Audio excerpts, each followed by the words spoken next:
Bonjour à tous, c'est un plaisir pour moi de vous retrouver aujourd'hui pour cette nouvelle vidéo qui a pour thème les FAQ. Voilà, j'avais prévenu il y a quelques semaines sur Instagram que j'allais réaliser un sujet où vous pouviez me poser toutes les questions que vous voulez. Vos questions ont été nombreuses, j'ai fait un choix non pas selon les personnes qui me les posaient, mais tout simplement sur les questions qui m'étaient le plus fréquemment posées. Donc j'en ai sélectionné quelques-unes et je vais répondre aujourd'hui. Alors, première question, la diète cétogène est-elle la meilleure? Il n'y a pas forcément, pour moi, de meilleure diète ou de moins bonne diète. Moi, j'aime beaucoup la diète cétogène parce qu'effectivement, je l'ai vu marcher dans des cas où des diètes du type low carbs, par exemple, ne marchaient pas. Donc, c'est une diète qui, effectivement, est capable de faire des miracles quand elle est bien faite. Vous dire que c'est la meilleure, ce serait un peu compliqué parce que je ne considère pas forcément qu'il y ait de diète meilleure qu'une autre. C'est simplement au coach, en l'occurrence, de savoir s'adapter et de savoir adapter la diète qu'il donne aux personnes et savoir quand une diète marche ou pas et ne pas s'acharner. Donc en l'occurrence, quand on voit qu'une diète low carb ne marche pas, quand on voit que du carb cycling par exemple ça ne marche pas, effectivement la diète cétogène ça peut être une très bonne solution. Et même si je ne considère pas forcément qu'il y ait de meilleures diètes, en tout cas la diète cétogène m'a montré que dans des cas qui peuvent paraître quasi désespérés, cette diète cétogène, elle était capable de faire des miracles et faire descendre le taux de graisse de beaucoup de monde qui, même avec des régimes draconiens et drastiques, n'arrivaient pas à perdre du poids. Donc, dire que je considère que c'est la meilleure des diètes, non. Dire que je considère que c'est vraiment une excellente diète, oui. Deuxième question. Quels sont tes compléments de base? Alors, compléments de base, moi, si vous me suivez un petit peu, vous savez que je ne suis pas monsieur complément. C'est-à-dire que je trouve que le complément porte très bien son nom, à savoir qu'il vient en complément de quelque chose. On a aujourd'hui tendance à dépenser énormément d'argent et à vous faire dépenser énormément d'argent dans les compléments alimentaires. Il y a un effet très marketing derrière tout ça et il faut en être conscient. Quand j'ai commencé la musculation, il y a 20 ans de ça, on avait en tout et pour tout en brûle graisse la L-carnitine, de la whey, ce qui s'assimilait à de la whey, c'est-à-dire quelque chose que vous pouviez passer au mixeur 20 fois, qui vous laissait des grumeaux comme ça, et je pense que vous auriez même pu faire le ciment d'une maison avec, tellement c'était épais, mais on la prenait, hein. Et les fameux acides aminés. Au fur et à mesure du temps, on est venu rajouter tout un tas de compléments alimentaires dont je vois pas l'intérêt. On vous vend beaucoup de rêves par rapport à l'efficacité de certaines choses. Donc, mes compléments de base pour faire court, c'est Isola, acide aminé, dans le cas d'une sèche, la L-carnitine. En complément quotidien, tous les matins, ajouter un complexe de vitamines et minéraux, des oméga 3, et c'est tout. Vous n'avez pas besoin de plus que ça. Si votre alimentation est équilibrée, vous n'avez pas besoin de plus que ça. Pensez en priorité à bien manger. Les compléments, c'est bien. Effectivement, si vous êtes en déplacement, c'est très pratique d'avoir un checker de whey. Mais ne fondez pas votre pratique uniquement sur les compléments. Soyez plus pointu sur votre nutrition avec de la nourriture solide que sur vos compléments. Troisième question. Pourquoi es-tu contre la prise de masse chez la femme? Alors, je ne suis pas contre la prise de masse chez les femmes. Je suis contre la prise de masse chez les femmes telle qu'elle est pratiquée chez les hommes. Chez les hommes, on va faire de la musculation, augmenter les calories de protéines, de glucides et de lipides, en règle générale. Chez les femmes, de par leur composition corporelle, de par leur taux de graisse naturellement plus élevé et de leur masse musculaire naturellement moins importante, ce genre de modification alimentaire, ça peut amener au drame et on peut se retrouver avec une augmentation du taux de graisse vraiment incontrôlée. Donc la prise de masse chez la femme, elle doit être faite de manière différente de celle faite chez les hommes. Je ne suis pas du tout contre la prise de masse chez les femmes, bien au contraire. Si une femme désire gagner de la masse musculaire, c'est très bien. C'est juste qu'il ne faut pas avoir le même comportement alimentaire quand on est une femme en prise de masse que quand on est un homme quand on est en prise de masse. Moi, en ce qui concerne la prise de masse pour les femmes, je suis pour une augmentation des protéines, une augmentation des lipides, garder les glucides à leur strict minimum.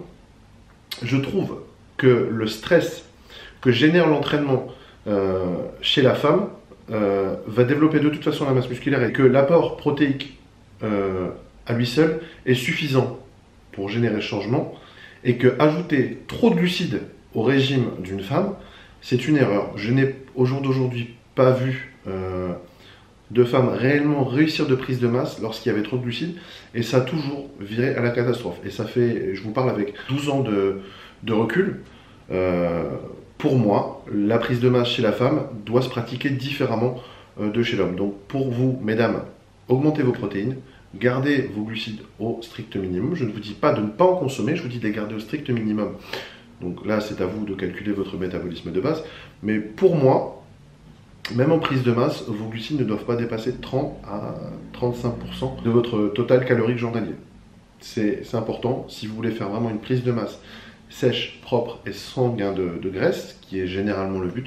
Je vous conseille vraiment de ne pas dépasser ça, et par contre de vraiment accentuer votre consommation de protéines. Donc un ratio qui peut être pas mal en prise de masse, ce serait par exemple 45% de protéines, 35% de glucides et 20% de lipides. Quatrième question. Combien de temps doit durer une prise de masse? Alors, c'est pareil, c'est une vaste question et chaque personne est différente. Il y a quand même une norme en général, c'est que dépasser 16 à 24 semaines, ça devient compliqué de prendre du poids. Voilà, il y a un moment où la prise de masse va vraiment ralentir, vous n'allez plus prendre de poids. Si vous prenez du poids et que vous forcez sur les calories, il est possible que ce soit pas du poids de qualité, que ce soit pas mal de graisse, et c'est ce qu'on cherche à éviter. Donc, je pense que c'est une variable qui appartient à chaque pratiquant. Une norme, c'est selon moi 4 à 6 mois. Au-delà, soit on bloque sur la balance, soit on gagne du poids qui n'est pas de qualité. Donc, il n'y a pas de durée minimum et maximum pour une prise de masse. Ça dépend de vos objectifs. Mais juste sachez vous regarder avec un œil cohérent. Et voyez que si vous mangez 7 fois par jour, que votre poids ne monte pas, que vous mangez x calories et que votre vie est devenue un véritable enfer parce que vous mangez tout le temps et que votre poids ne monte pas, que vous ne gagnez pas de masse musculaire, ou si vous voyez que le poids que vous gagnez, c'est vraiment autour de la taille, vous prenez du ventre, sachez stopper la prise de masse.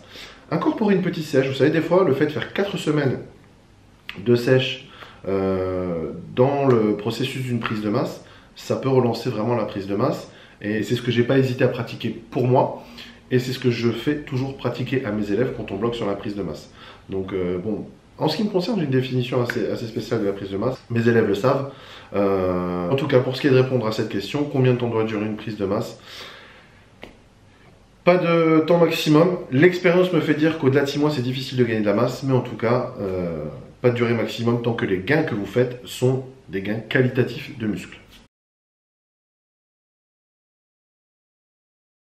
Question numéro 5. Depuis combien de temps t'entraînes-tu? Eh bien, ça fait 20 ans. 20 ans. Je vais sur mes 36 ans et j'ai commencé, j'allais avoir 16 ans. Donc ça va faire 20 ans dans les prochaines semaines.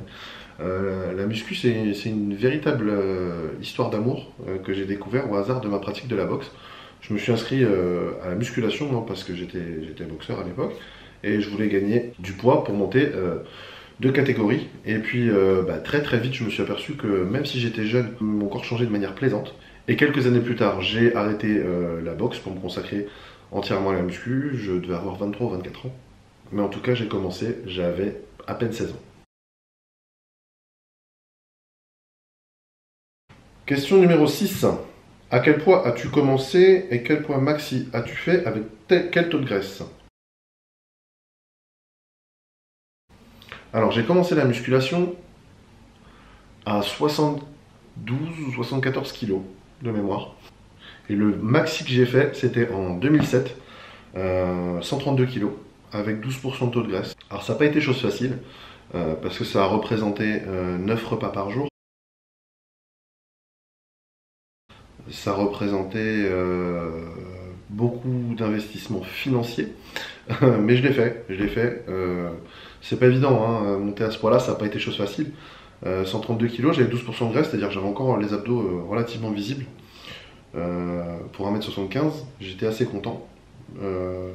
Mais ça a été très difficile parce que quand vous pesez 132 kg, vous passez littéralement votre temps à manger. et c'est assez compliqué. Mais oui, donc ça m'a fait une prise de poids d'à peu près 58 kg au cours de ces années. Là, pour vous donner un ordre d'idée, là je suis aux alentours de 121 kg. Alors question numéro 7, celle-là m'a fait beaucoup rire. Pourquoi nous nargues-tu avec tes sushis sur Instagram? Je l'ai nargué. Cette semaine, j'ai craqué, je me suis acheté un gros plateau de sushis et je vous ai nargué, c'est vrai, avec sur Instagram. Je suis absolument pas désolé, je suis fan des sushis, je le revendique, sushi lover. Donc voilà, mais je tenais à lire cette question parce qu'elle m'a franchement fait beaucoup rire quand vous me l'avez posée. Et vous êtes au moins 2 ou 3 à me l'avoir posée. Question numéro 8. Étant donné ta transparence sur le sujet, pourras-tu nous parler dopage? Oui, je parlerai dopage. Je parlerai dopage parce que je ne pratique pas la langue de bois. Je suis totalement transparent quant à l'utilisation des produits dopants ou pas. Je ne pratique pas la langue de bois à ce sujet. Alors quand je parlerai du dopage, bien entendu, ce ne sera pas pour donner des conseils de dopage. Ce sera du thème général, avoir un avis peut-être assez éclairé sur la chose, avoir un avis qui ne soit pas hypocrite, qui ne soit pas biaisé. Moi, j'ai rien à cacher personnellement quant à mon utilisation. Donc quand j'en parlerai, ce ne sera pas pour en faire l'apologie ou pas, ce ne sera pas pour critiquer ou pas, ce ne sera pas pour vous dire d'en prendre ou pas, ce sera simplement un avis ouvert sur les choses. Puisque moi, j'ai aucun problème à parler de ça, j'ai aucun souci. La langue de bois, il y en a marre. D'ailleurs, je le dis et je le répète, ceux qui disent qu'ils ne prennent rien alors qu'ils prennent, ferait mieux de ne rien dire. Plutôt que de vendre du rêve aux jeunes en leur faisant croire qu'ils ne prennent rien, c'est dommage. Donc oui, il y aura un sujet sur le dopage. Comment je vais le tourner, je ne sais pas. Je le dis et je le répète, ce ne sera pas des conseils d'utilisation, mais plus du thème général par rapport à ça. Question numéro 9. Depuis combien de temps es-tu coach?